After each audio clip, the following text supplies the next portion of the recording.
नमस्कार दोस्तों, स्वागत है आज के इस नई वीडियो में। आज हम बात करेंगे ग्लोबल वैक्सीनेशन ड्राइव के बारे में। वो कौन से डेवलप्ड नेशंस हैं जहां पे वैक्सीन किस रेट पे दी जा रही है, कितनी स्पीड पे दी जा रही है, और वो कौन से डेवलपिंग नेशंस हैं, या मैं ऐसे कहूं कि वो कौन से रिच नेशंस नहीं है या पुअर नेशंस हैं जहां पे वैक्सीनेशन दी जा रही है।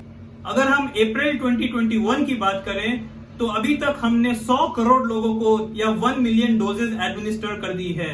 जी हाँ दोस्तों, 100 करोड़ लोगों को एडमिनिस्टर करने का मतलब कि हमारी ग्लोबल पॉपुलेशन अप्रोक्सीमेटली 700 करोड़ है। अंदाजन के लिए 700 करोड़ है, उसमें से हमने 100 करोड़ लोगों को वैक्सीन दे दी है। ध्यान देने वाली बात दोस्तों ये है कि हर 4 लोगों को जिनको वैक्सीन मिली उनमें से एक आदमी डेवलप्ड नेशंस में से है या रिच नेशंस में से है। यही सेम नंबर अगर हम डेवलपिंग नेशंस की या पुअर नेशंस की बात करें तो 500 में से एक आदमी है जिसे वैक्सीन मिली है, वो डेवलपिंग नेशन में से है। यूएस और यूके की बात करें तो उनने अपने सिटीजन्स को 50% से ज्यादा एटलीस्ट एक डोज तो एडमिनिस्टर करा दिए हैं। अगर हम यूएस और यूके की बात करें तो 50% से ज्यादा पॉपुलेशन उनकी ऐसी है जिन्हें वैक्सीन का एटलीस्ट एक डोज तो एडमिनिस्टर हो चुका है। इजराइल की जैसे हमने पहले वीडियोस में बता चुके हैं, इजराइल तो ऐसा नेशन है कंपैरेटिवली पॉपुलेशन वाइज छोटा है, 90-95 लाख की पॉपुलेशन है, बट डेवलप्ड इकोनॉमी है। तो उन लोगों ने अपना 70 to 80% पॉपुलेशन को वैक्सीनेट कर दिया है, जो कि काफी काबिल तारीफ है, काफी सराहनीय है। इजराइल के ऊपर आप इन दिनों न्यूज में काफी देख रहे होंगे क्योंकि उनका कॉन्फ्लिक्ट है जो पैलेस्टीन के साथ में है, वो गाजा स्ट्रिप को लेकर है या मॉस्क को लेकर है। अगर आप कहेंगे तो इसके ऊपर फुल डिटेल वीडियो मैं आपके लिए बना दूंगा, प्रेजेंट कर दूंगा। कमेंट बॉक्स में मुझे लिखकर बताइएगा। अगर इंडिया की बात करें, हमारे देश की बात करें तो बेयरली 10% पॉपुलेशन हमारी अडल्ट पॉपुलेशन है जिन्हें की वैक्सीनेशन किया गया है। यूं कहूं अप्रोक्सीमेटली 13.5 करोड़ सिटीजन्स को ये वैक्सीन एडमिनिस्टर की गई है। अगर अफ्रीका की बात करूं तो अफ्रीका का एक कंट्री है डेमोक्रेटिक रिपब्लिक ऑफ कॉन्गो, जो कि सेंट्रल अफ्रीका में पड़ता है। उन लोगों ने तो एक शॉकिंगली अभी तक 1900 डोजेस केवल एडमिनिस्टर की हैं मई के महीने तक। डेमोक्रेटिक रिपब्लिक ऑफ कॉन्गो की पॉपुलेशन 90 मिलियन है दोस्तों।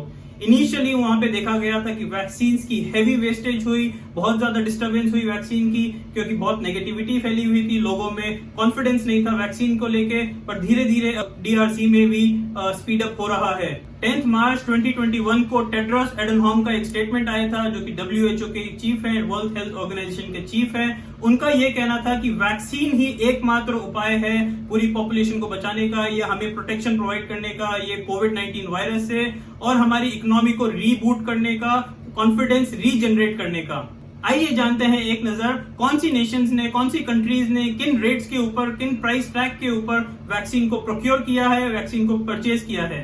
बड़े ही शॉकिंग फैक्ट सामने आते हैं दोस्तों जब हम प्राइसेस के ऊपर नजर डालते हैं। जो पुअर नेशंस हैं उनने डेवलप्ड नेशन से या रिच नेशन से मैं कहूं उनसे ज्यादा प्राइस दी है वैक्सीन को प्रोक्योर करने में, वैक्सीन को अपने सिटीजन्स को एडमिनिस्टर कराने के लिए, परचेज करने के लिए। इमेजिन दोस्तों, जो गरीब आदमी है, जो गरीब नेशन है, उनने एक अमीर आदमी से ज्यादा रेट दी है। मुझे तो ये बहुत शॉकिंग लगी ये बात। उदाहरण के लिए मैं आपको बताऊं तो साउथ अफ्रीका जैसी कंट्री, जिसे कि मैं पुअर तो नहीं कह सकता, बट हाँ अमेरिका जैसा सुपर पावर भी नहीं कहूंगा या यूके जैसी डेवलप्ड नेशंस भी नहीं कहूंगा, उन्होंने $5.25 एक डोज के लिए पे किए हैं as compare to other European Union की बात करें। अगर यूरोपियन यूनियन में एग्जैक्टली वही डोज के लिए उन्होंने दिया है $2.25 से भी कम, 50% से भी ज्यादा डिस्काउंट। दोस्तों सोचिए, ये तो वो बात हो गई जैसा कि आपने वो ऑफर नहीं सुना, बाय 1 गेट 2 फ्री। यूके और यूरोपियन यूनियन के नेशंस का ये कहना है कि हम लोग, हमारे यूरोपियन यूनियन के जो कंट्रीज हैं, उनको ये सस्ती इसलिए प्रोवाइड करा रहे हैं क्योंकि उन नेशंस ने ऑलरेडी वैक्सीन के रिसर्च एंड डेवलपमेंट के ऊपर, एक्सपेरिमेंट्स के ऊपर हेवीली ऑलरेडी इन्वेस्ट किया है।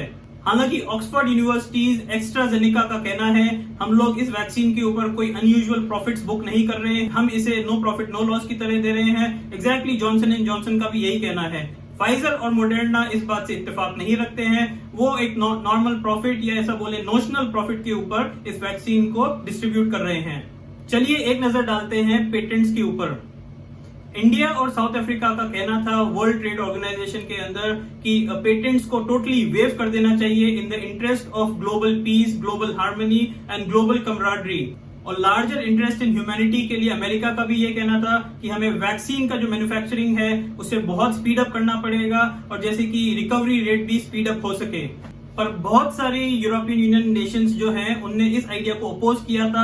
उनका ये कहना था कि केवल फॉर्मूला देने से, मात्र फॉर्मूला देने से या इसकी रेसिपी बताने से या उसको शेयर करने से काम नहीं होगा।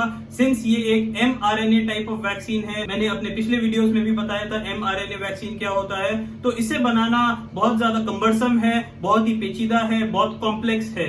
मुझे दोस्तों पर्सनली, मैं अपनी बात करूं, मुझे ये बात थोड़ी सी फनी लगती है, थोड़ी सी अनरीजनेबल लगती है कि इस टाइम पे जब हमें एक दूसरे की इंटरनेशनल डिपेंडेंस की जरूरत है, इंटरनेशनल कोऑपरेशन की जरूरत है, कमराडरी की जरूरत है। एक तरफ हम कहते हैं ये ग्लोबलाइजेशन का जमाना है, इंटरडिपेंडेंस का जमाना है, और उस समय हम इस तरह की थोड़ी फनी बात करते हैं। हमें कॉमेंट करके बताइएगा आपके क्या व्यूज हैं इसके ऊपर।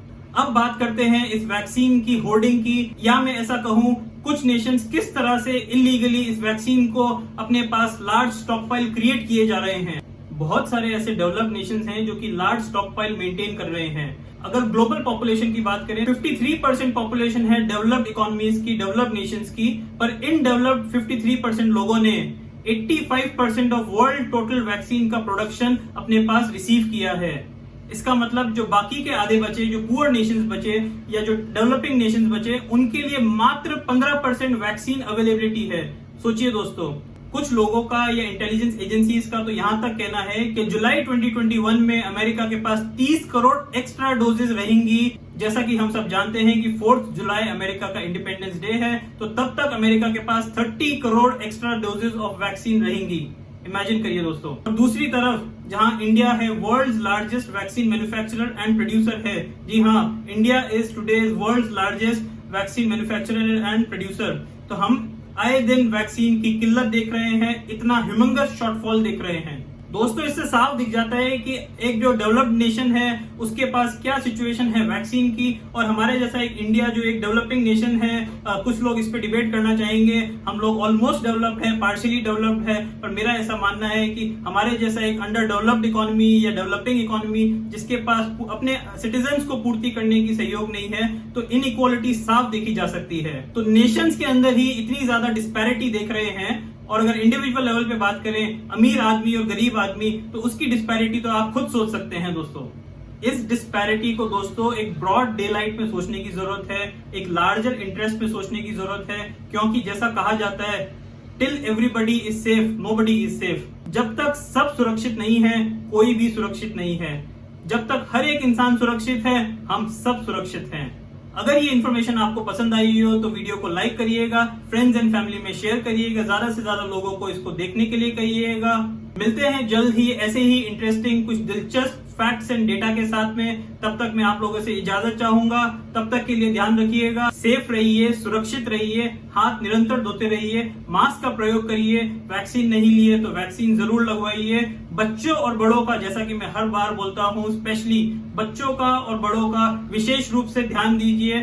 Thank you so much. जय हिंद।